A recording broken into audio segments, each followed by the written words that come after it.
Hi guys, and this is Connor. And this is Adam. And we're back with our interview series part 2. So just a quick recap. Lesson 1, it was like icebreakers, just introductions, trying to calm your nerves. Right, just warming up a bit. Warming up, yeah. But lesson 2, well, we're kind of talking about the person's work experience and their background. Right, so background could be work, it could be school, it could be, well, you know what? There's a lot of things it could be, and we're going to find out what those things are and how to talk about them in today's lesson. All right, well, let's take a listen then. All right.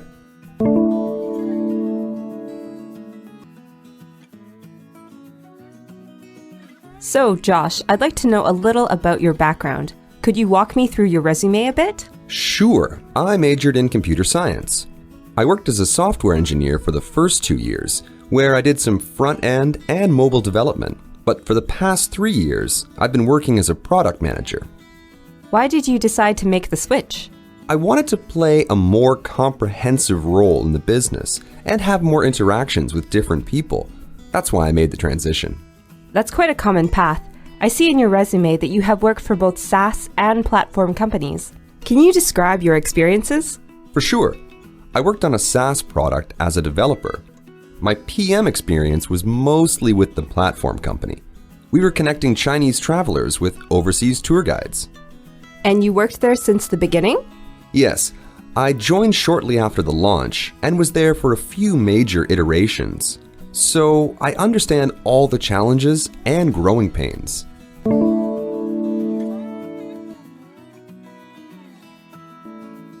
All right, so the lesson kicks off with someone we are becoming more familiar with, Catherine. Yeah, she seems like a nice boss to have. I agree.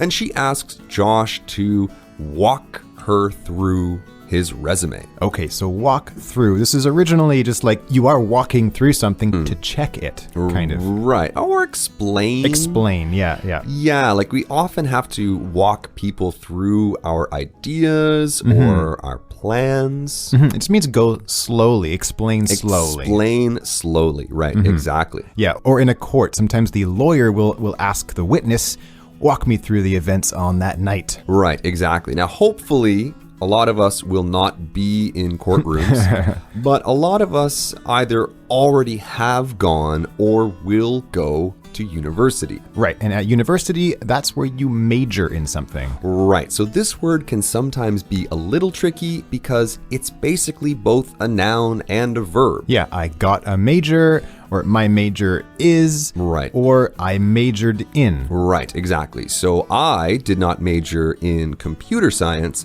I majored in political science. Oh, well, that's just as great, I think. I think so. It was a good major. Right, and computer science, that's what you have to study if you want to be a software engineer, a programmer, a coder, or a hacker. A hacker, yeah, I guess. And they usually call it CS, right? CS. Okay, makes sense. Now, if you majored in computer science, if you work in computer science, basically, you might encounter words or phrases like front end and mobile development. Right. Yeah, so front end, this is just a word that programmers use. It's basically just what you see and interact with on a website or an app. What the user interacts Exactly, with. yes. Right, because the actual programmer or other people, they usually interact, they usually use the back end. Right. So if you think about like a restaurant, the back end would be like where the chefs make the food. The kitchen. The kitchen. And the front end is the table where the customer eats the food. And the beautiful waitresses.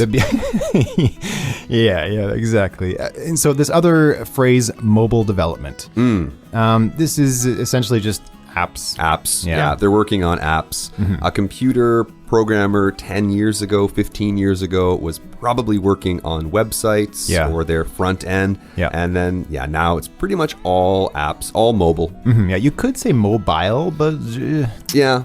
it's more of an American thing to say mobile development. Yeah, well, it's easier to say, right? Yeah. If you want to actually say mobile development, you have to move your mouth more. Takes longer. It takes longer. Yeah, it's easier just to say mobile development. Right. So Josh here, he was doing that for a while, but for the past 3 years until the interview, he'd been working as a product manager. Okay, product managers. probably know what a product is, probably know what a manager is. Yeah, put them together. They just deal with the why, the what, everything about the product, like proposing it, all the strategy and monitoring it. Exactly. Now, that path from the programmer to being the manager, that's kind of a switch, isn't it? Yeah, he definitely made a switch. So this is a phrase that we use. Make a switch just means change. Change, yeah. Yeah, so it's kind of a collocation here, a chunk. And it doesn't have to be a job. It could be like a hobby. Like when I was in middle school, I made the switch from skiing to snowboarding. To snowboarding. That's cool. Well, that's what's interesting is usually when we say make the switch, the basically is pointing to something very important. Like, for example, Connor and I are both using Macs right now, Apple computers. But my whole life, I've always used PCs. Okay. So I made the switch. The switch. A couple years ago. It's a big, important switch. Yeah. Well, now you have a much more comprehensive view of computers, don't you? I do, especially when I try to use a PC now and get confused. Yeah, so back to this word comprehensive. This is the reason that Josh gives that he made this switch. So comprehensive is kind of like more in-depth. Yeah, like in-depth, full, or complete, right? Right. So it's cool to be a programmer. You get to do lots of things. But when you're the product manager, your role is much bigger, much fuller, much more in-depth, like we said. Yeah, or if I asked Adam about how his trip was, and he said, well, at 8 a.m. I woke up and I brushed my teeth and I put on my shorts for the day and shoes. Well, then I decided I didn't want those shoes, so I changed my shoes and then I put on those and then I did that. That's a very comprehensive explanation. Yeah.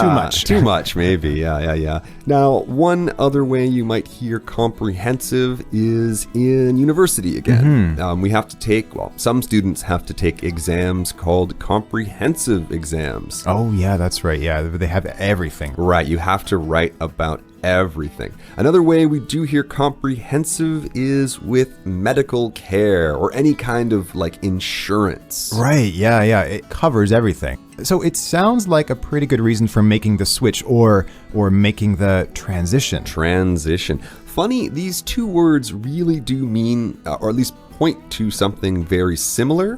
But when we think about switch, we should be thinking about like light switches, right? Yeah. It's on or it's off. It's this or it's that. Whereas a transition kind of implies going between. Going between. There's some area between when it's not quite finished changing. Right. Yeah. Often we talk about like changing to a new system. Like when I was young, we used, paper tickets to get on the bus. Right. But now we scan our card. And that transition, there were some problems. It didn't happen overnight, right away. Yeah, that's true. Like a lot of companies, I'm sure, when they want to change their systems, they wish they could just switch very easily. But yeah, sometimes these transitions, we could even say like even this transitional period is sometimes very difficult. Yeah, for sure. Yeah.